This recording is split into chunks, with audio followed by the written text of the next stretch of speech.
अल्लाहु अकबर, अल्लाहु अकबर, अल्लाहु अकबर, अल्लाहु अकबर।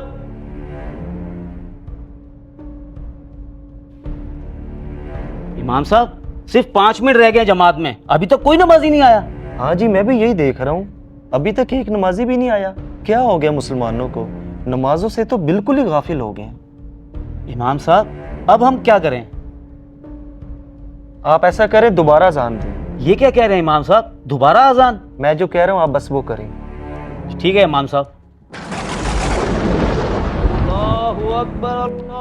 भट्टी, ये मेरी गलत फहमी है या अजान दोबारा हो रही है? नहीं अहमद भाई, कोई गलत फहमी नहीं है, अजान दोबारा ही हो रही है। लगता है मौज़न की तबीयत नहीं सेट, जो दोबारा अजान दे दी। चला फिर सेट कर देते हैं इसकी तबीयत। चलो। हैं? अभी तो अजान हुई थी, अब फिर दोबारा अजान? अभी जाकर इमाम से इसकी शिकायत लगाता हूँ। ये क्या ड्रामा है? अभी 10 मिनट पहले तो अजान हुई थी, दोबारा क्यों हो रही है? चलो जाके पता करते हैं आखिर माजरा क्या है। तुम्हें पता चला मौज़न ने 2 दफा अजान दिया है। हाँ हाँ, मैं भी यही पता करने जा रहा हूँ। चलो चलो।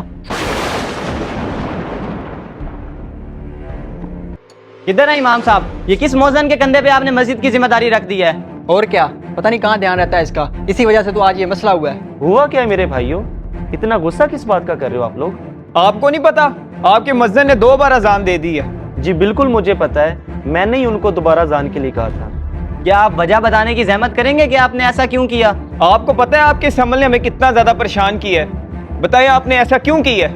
आप सब लोगों को शर्म दिलाने के लिए मैंने ऐसा किया है। जब पहली अजान हुई आप लोगों को शर्म नहीं है कि हम नमाज के लिए आ जाएं, अब दूसरी अजान जब दी है तो लड़ने के लिए आ गए हो मस्जिद में। मेरे भाइयों, ये मस्जिद आप लोगों के लिए बनाई गई है ताकि आप लोग सजदे करके अल्लाह के घर को आबाद करें, ना कि सिर्फ इमाम मस्जिद और मुअज्जिन पर छोड़ दें। जमात में सिर्फ 5 मिनट रह गए थे, एक नमाजी भी नहीं आया, इसलिए मैंने दोबारा अजान के लिए कहा। और देखें, नमाज के लिए आपको टाइम नहीं मिला, शिकायत लगाने के लिए टाइम निकाल कर आ गए आप लोग। मेरे भाइयों, मस्जिदें इसलिए नहीं बनाई जाती कि इनको बनाकर वीरान छोड़ दिया जाए, बल्कि सजदों से इसको आबाद किया जाता है। अब ये अहमद को देख लें, ये जनाब मास्टर कर रहा है, क्यों कर रहा है? कामयाबी हासिल हो। ये भी भाई स्टडी करते हैं, क्यों करते हैं? कामयाबी हासिल हो। मेरे भाइयों, कामयाबी इसमें नहीं मिलेगी, कामयाबी तब मिलेगी जब आप हय्या अल फलाह की सदा पर लब्बाई कहते हुए मस्जिद में हाजिर होंगे।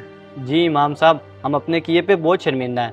हम आपसे वादा करते हैं कि आइंदा इस मस्जिद को कभी वीरान नहीं होने देंगे। जी इमाम साहब, आज के बाद हम खुद भी 5 वक्त की नमाज पढ़ेंगे और अपने बच्चों को भी लेकर आएंगे इंशाअल्लाह। चले आए फिर मिलकर नमाज अदा करते हैं। नमाज जन्नत की कुंजी है, नमाज मोमिन की महराज है और नमाज ही दीन का सतून है। प्यारे दोस्तों, अगर आपको हमारा ये मैसेज पसंद आया, इसे ज़रूर शेयर कीजिए और ऐसे ही वीडियोस के लिए हमारे पेज दानी भाई को ज़रूर फॉलो कर लीजिए। बहुत शुक्रिया।